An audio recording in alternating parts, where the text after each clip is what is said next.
بسم اللہ الرحمن الرحیم۔ پچھلی ایپیسوڈ میں ہم نے وضو کا طریقہ پڑھا تھا۔ آج غسل کا طریقہ۔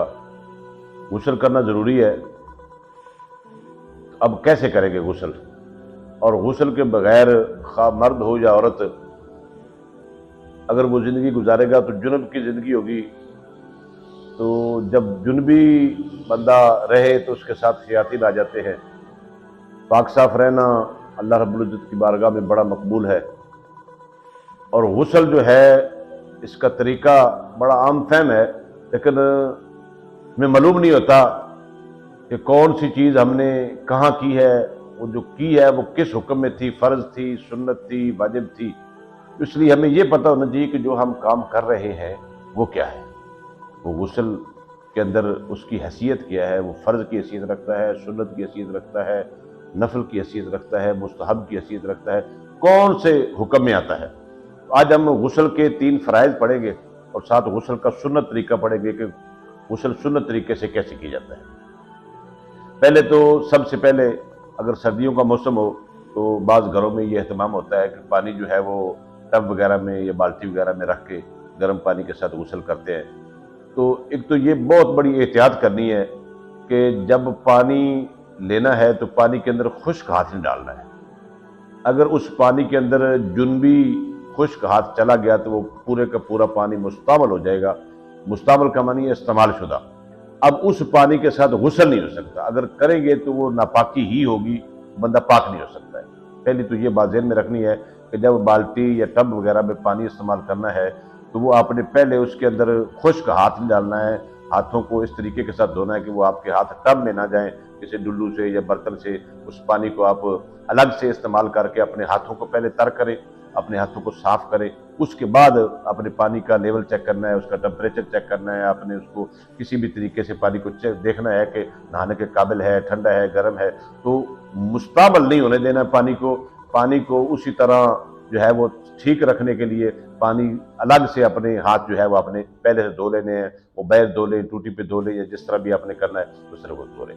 اب جب غسل کرنا ہے، بہتر تو یہ ہے کہ غسل کرتے وقت بندے کا جو جسم ہے وہ ڈھکا ہونا چاہیے، بندے کا جو سطر ہے وہ ڈھکا ہونا چاہیے۔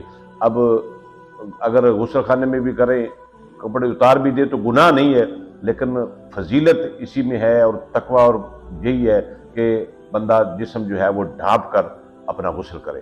اب سب سے پہلے جس جگہ پر نجاست لگی ہوئی ہے اس نجاست کو دور کیا جائے، تو پخانے کی جگہ پہ لگی ہوئی ہے، پیشاب کی جگہ پہ لگی ہوئی ہے، اس نجاست کو دور کرنے کے بعد اب غسل کرنا ہے۔ تو غسل کے اندر 3 فرائض ہیں۔ وضو کے اندر 4 فرض ہم نے پڑھے تھے، اب غسل کے اندر 3 فرض ہیں۔ سب سے پہلا فرض جو ہے وہ غرارہ کرنا ہے۔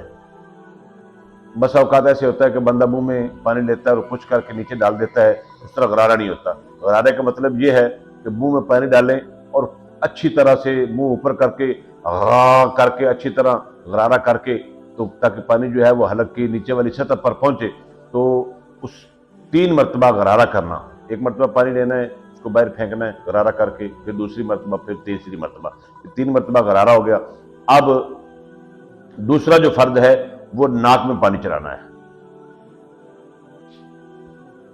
تو ناک کے اندر پانی اس طرح چلانا ہے کہ پورا چلو پانی کے بھر کے ناک کے اندر کھینچ کے، جس طرح بندے کو غوطے کی کیفیت ہوتی ہے اس طرح کچی ہڈی تک، تاکہ وہ پانی جو ہے وہ پہنچ جائے۔ تو یہ دوسرا فرض ہو گیا۔ اور تیسرا فرض ہے پورے جسم کے اوپر پانی بہانا۔ یہ 3 فرائض ہیں، پہلا غرارہ کرنا، دوسرا ناک میں پانی ڈالنا، اور تیسرا پورے جسم پر پانی بہانا۔ یہ 3 غسل کے اندر فرائض ہے۔ اب اس کا سنت طریقہ جو ہے وہ جس طرح ہم وضو کرتے ہیں، سب سے پہلے مکمل وضو کیا جائے۔ سنت طریقہ جو ہے استنجا کیا جائے، استنجا کے بعد مکمل وضو کر کے اس میں غرارے بھی آ جائیں گے، ناک میں پانی چلانا بھی آ جائے گا، اور پورے جسم کے اوپر پانی بہانا بھی آ جائے گا۔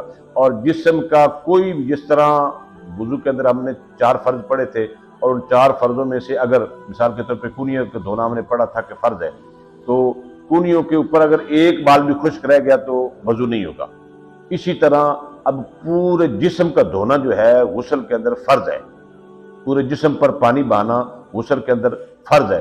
اب اگر جسم کا ایک بال بھی خشک رہ گیا، وہ کسی کی جگہ پر بال ہو، وہ بغلوں کے نیچے کا بال ہو، زیر ناف بال ہو، آپ کی داڑھی کا بال ہو، جسم کے کسی بھی حصے کا اگر ایک بال بھی خشک رہ گیا تو غسل نہیں ہوگا۔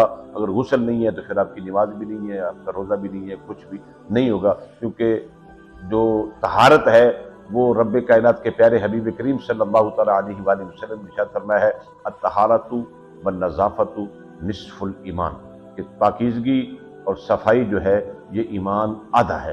تو آدھے ایمان کو ہمیں قائم کرنے کے لیے پاکیزگی کا طریقہ سیکھنا ہوگا، اور یہ وہ علم ہے جس کا سیکھنا فرض عین ہے۔